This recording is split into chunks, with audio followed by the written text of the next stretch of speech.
Eu canto a alegria de ser teu.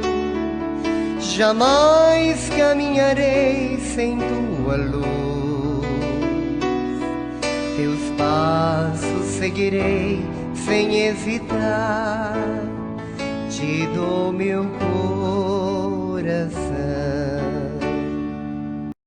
Louvado seja nosso Senhor Jesus Cristo, que para sempre Ele seja louvado. Um bom dia com muita alegria, porque nós estamos com certeza ligados a Jesus, que está sempre junto da Virgem Maria.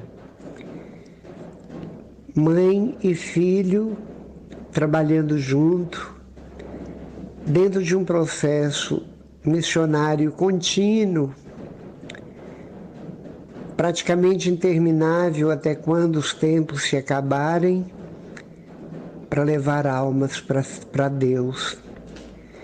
Essa é a grande missão de Jesus.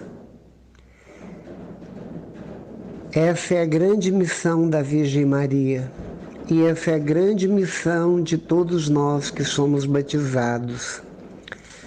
Todos nós que somos batizados, Deus nos envia e nos dá o direito à salvação e nos dá um dever, o dever de ser missionário, evangelizadores.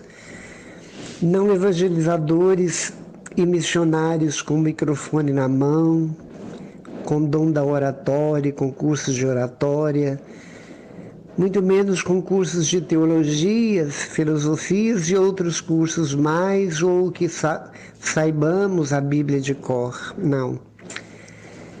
Ele quer todos missionários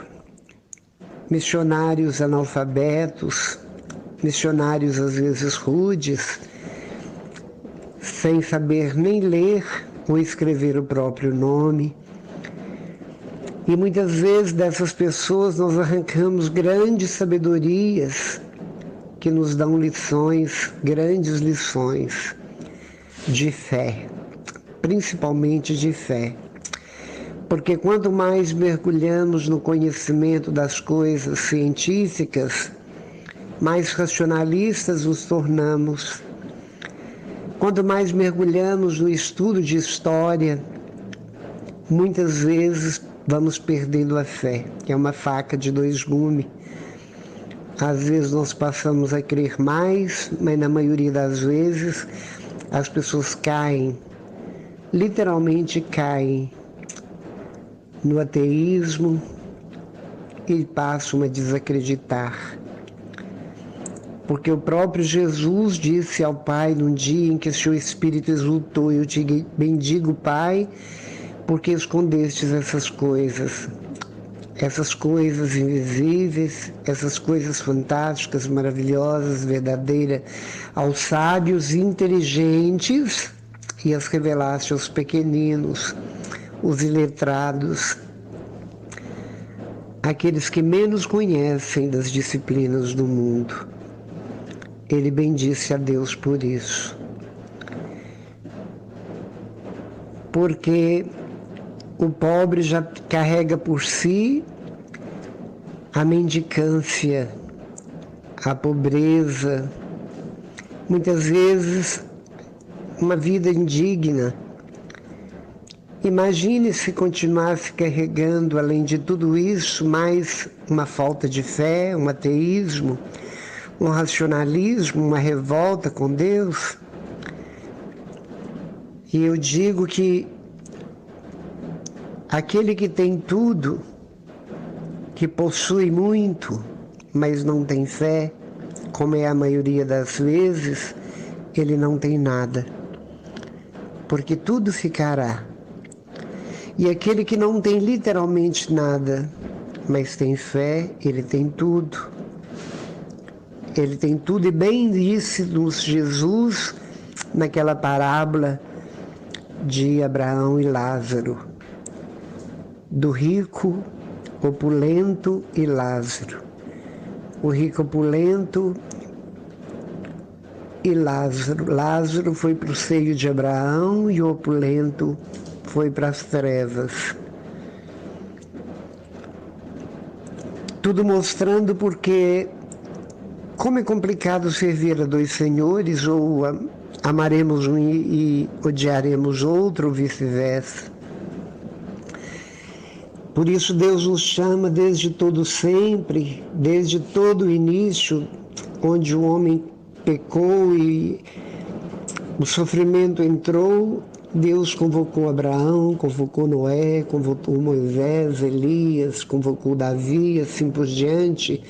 Foi convocando pessoas e colocava dentro deles o sopro do Espírito Santo, uma porção pequena do Espírito Santo para inspirá-los, para ensiná-los, para que eles perdessem o medo, para que eles fossem ousados, para falar em nome de Deus, para profetizar, para transformar suas vidas.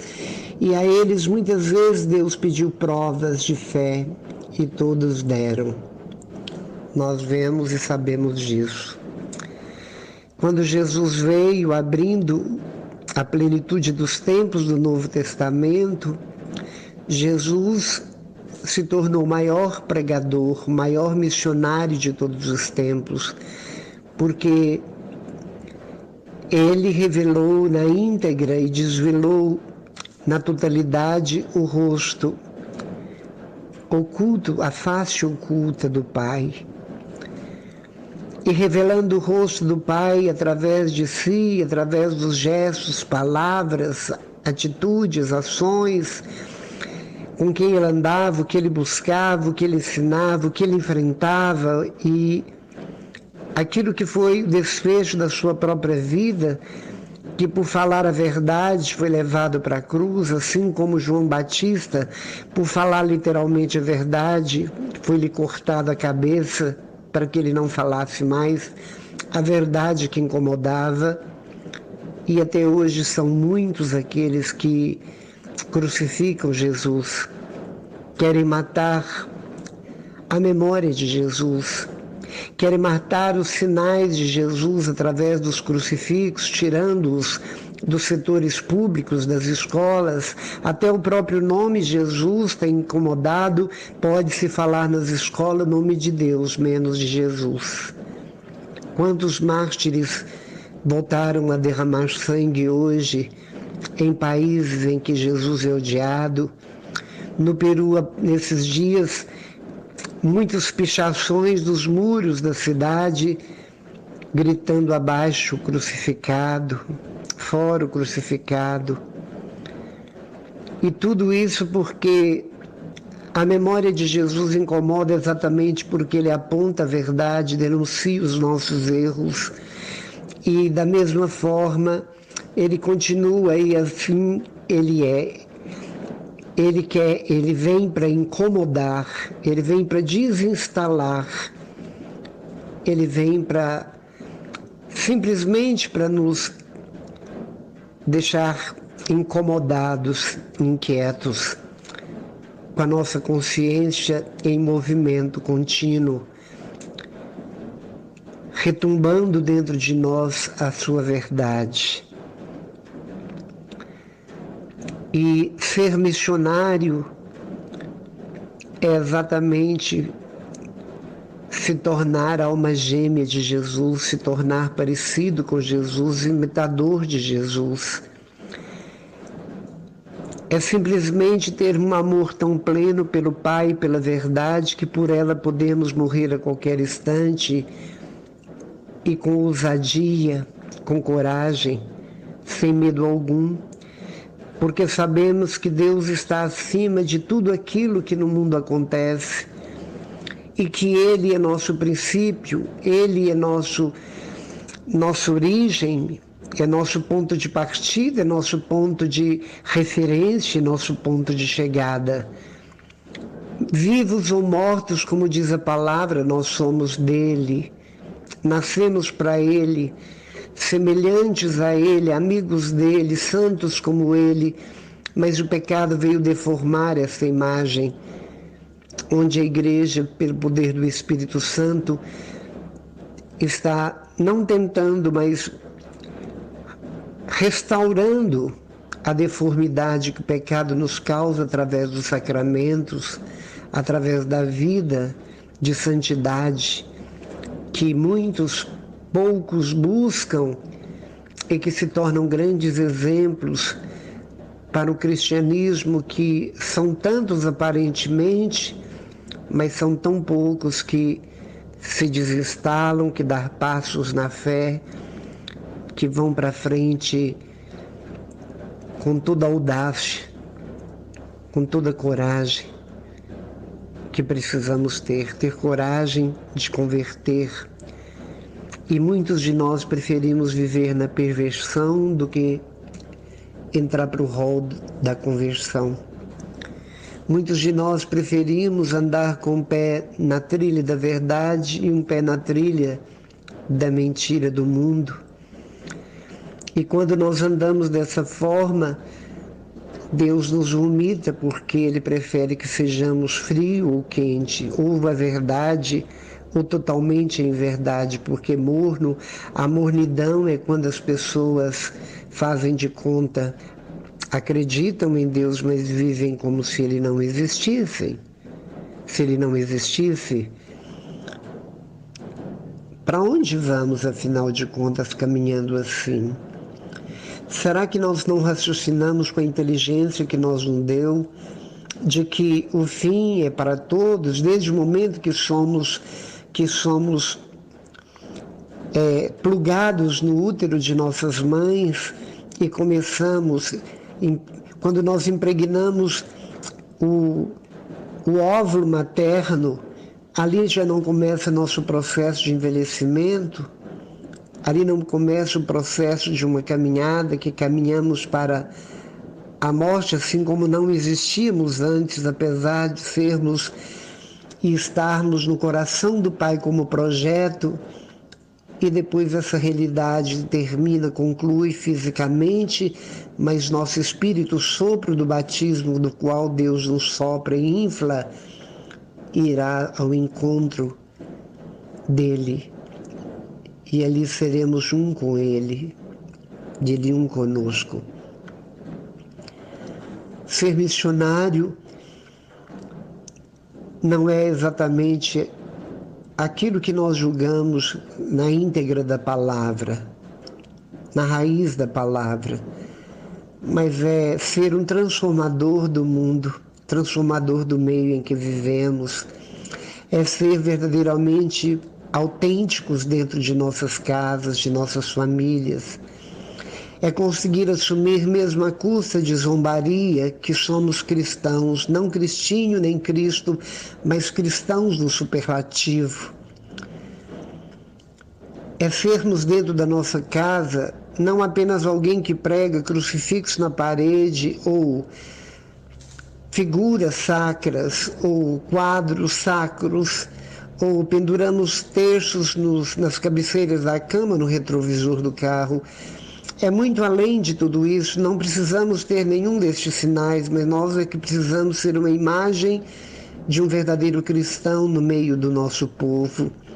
Santo de casa dizem que não faz milagre, mas a nossa autenticidade insistida, vigorada, perseverante, convencerá nossos familiares, assim como aquele soldado disse na morte de Jesus, verdadeiramente ele era Filho de Deus.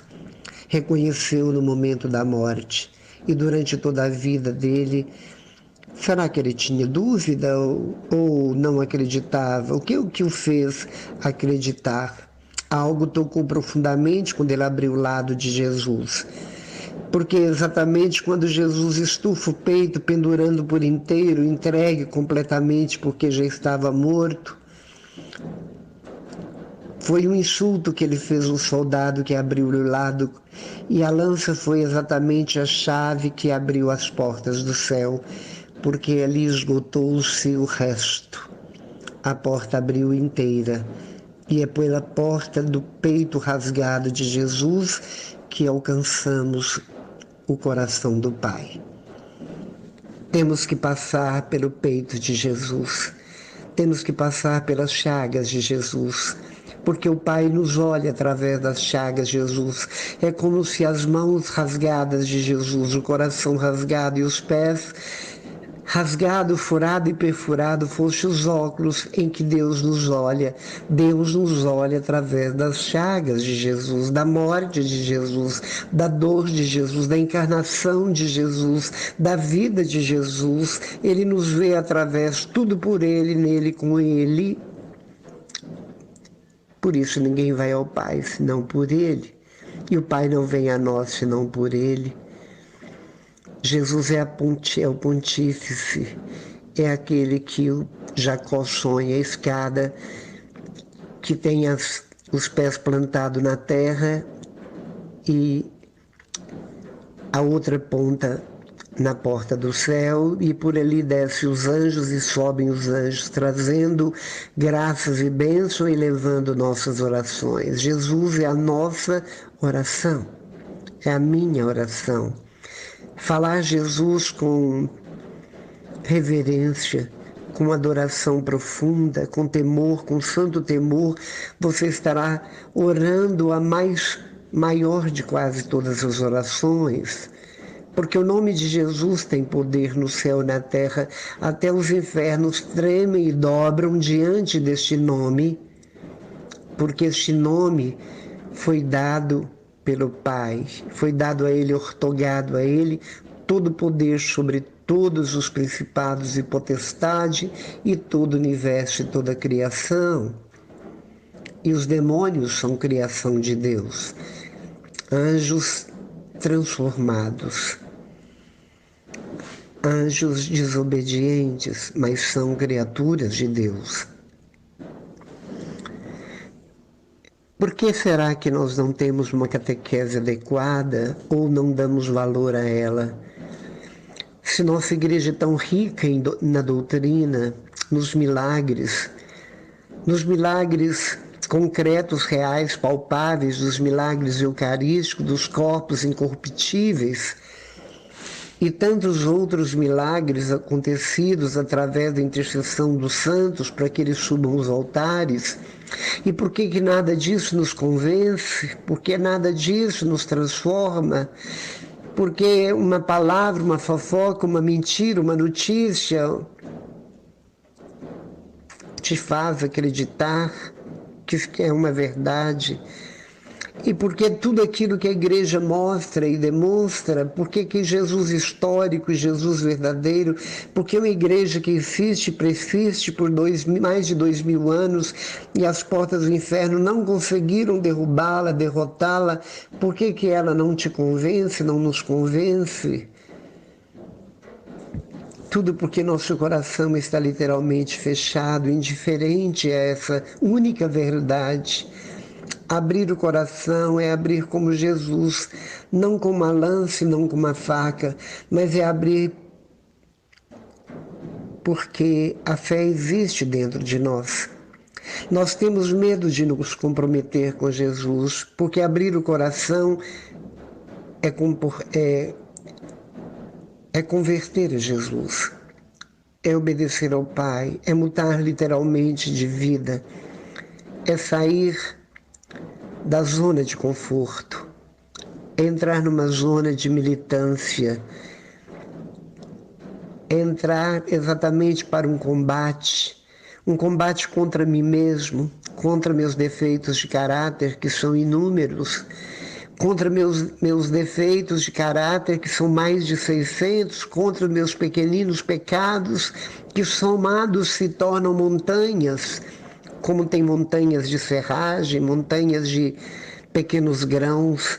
Da mesma forma, temos dentro de nós montanhas de pecadinhos que se tornam pecadões, porque não existe pecadinho nem pecadão, existe o pecado. E a única pessoa que pode tirar de nós, nos lavar e nos dar um banho de regenerador é a igreja, através do sacerdote. Por mais pecador que ele seja, ele foi instituído, escolhido por Deus e levado à ordem, o sacramento da ordem, para ter essa autoridade de, em nome de Jesus, nos perdoar os pecados. por mais pecador que ele seja, ele é sacerdote, segundo a ordem do rei Melquisedeque. Por isso, nestes tempos em que a pandemia do coronavírus veio globalizado e está voltando, globalizando numa segunda onda, não sabemos se virá uma terceira, será que Deus não está me dando chance, me chamando? Porque a morte é iminente, é evidente, aproxima e é invisível, mas é real? Será que Deus não está falando comigo nos sinais dos tempos? Assim, quando eu vejo uma nuvem escura sobre minha cabeça, eu penso logo, vai chover. E quando eu vejo no horizonte, um horizonte avermelhado, eu digo, vai fazer frio.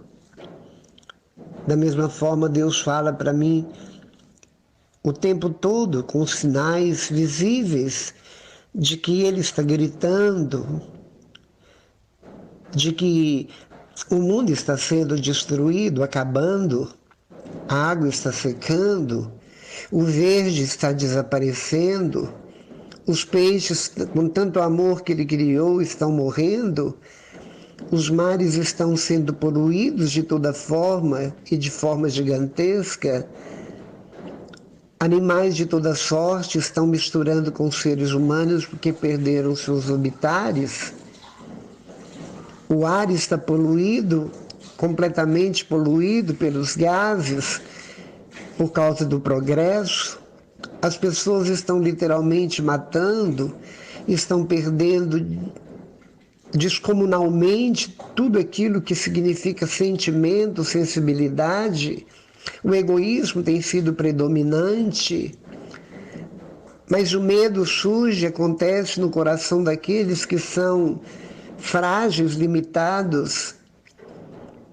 A insegurança toma conta de todos os povos, por isso é como se um terremoto acontecesse no coração de todas as nações. As pessoas não sabem onde querem estar. Os aviões chegam a trombar nos ares porque alguns dizem que é na outra nação que eu serei feliz e outra noutra. A migração é constante e a insatisfação é plena e total. Tudo isso porque dentro de nós não existe Deus.